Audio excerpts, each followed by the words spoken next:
سەرڕایبوونی بڕیاری ئەنجومەنی وەزیران بۆ بەخشینی پێشمەرگە لە هەموو جۆرە پێشینەیەکی خان و بەرەو هاوسەرگیری تا دوای شەڕی داعش، بەڵام پێشمەرگەیە کە لە بەرەکانی شەڕدایە باس لەوە دەکات داوای لێکراوە کە ئەو پێشینەی هاوسەرگیریەی کە لای بووە بیگەڕێنێتەوە بۆ خەزێنەی حکوومەت. ئێمە وەک هێزی پێشمەرگەی کوردستان داواکارین لە حکوومەتی هەرێمی کوردستان لەسەر سولفە زەواجی پێشمەرگە و لەسەر سولفەی خانوبەرە خۆش بن لە هێزەکانی پێشمەرگە چۆن لە هەندێ فەرمانبەر خۆش بوون ئەواش لە هێزەکانی پێشمەرگە خۆش بوون لەو سولفە زەواجە، چونکە پێشمەرگە لە بەرەکانی جەنگە پارەی پێ نییە ماگانە سولفە زەواجەکەی بدا. بڕیاردەری لیژنەی کاروباری پێشمەرگە و شەهیدان لە پەرلەمانی کوردستانیش دەڵێت ژمارەیەک پێشمەرگەی بەرەکانی شەڕ پەیوەندیان پێوە کردووە و هەمان سکاڵایان کردووە. کەسوکاری شەهیدان هەرچی پێشینەیە کە لەسەریان بوو بە بڕیار کە لیان وەرنەگیرێت. هی هێزی پێشمەرگەش جێبەجێ کرا بەڵام بە شێوازێکی فەرمی نا، یعنی بە شێوازێکی نافەرمی لیان وەکو بڕیار دەرنەچوو بوو، بەڵام وەکو بڵێ بێدەنگیان لێکرد بوو.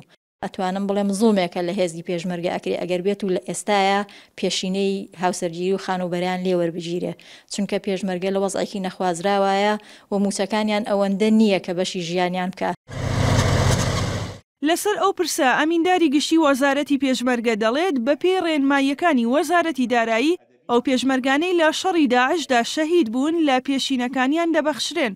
ئەوەش لە کاتێکدایە بە پێی ڕێنماییەکان هەر کەسێک پێشینەی خانوبەرە یان هاوسەرگیری لەسەر بێت و کۆچی دوایی بکات پارەکە لە کەسوکاری وەرناگیرێتەوە و دەبەخشرێت. هیچ نووسراوێکی ڕسمیمان بۆ نهاتوە. ئێمە تا هەفتەی پێشوش هیچ بڕیارێک نهاتووە کە پێشینەکان ببڕێتەوە لە هێزی پێشمەرگەی کوردستان، بەڵکو تەنانەتی شەهیدان ئەیان بەخشن و تا هەفتەی پێشوش نووسراوی بەخشینمان بەهاتووە بۆ هێزەکانی پێشمەرگەی کوردستان بۆ ئەو شەهیدانەی کە لە شەڕی تیرۆرساین داعش شەهید بوون کە پارێ بیان بەخشین لە هەموو ئەو پێشینانەی کە دراوەیان ناتێ.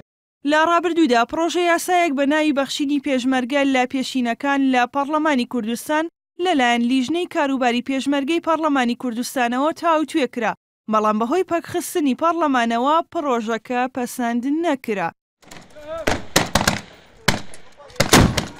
دوژاڵە محەممەد نارتی، سلێمانی.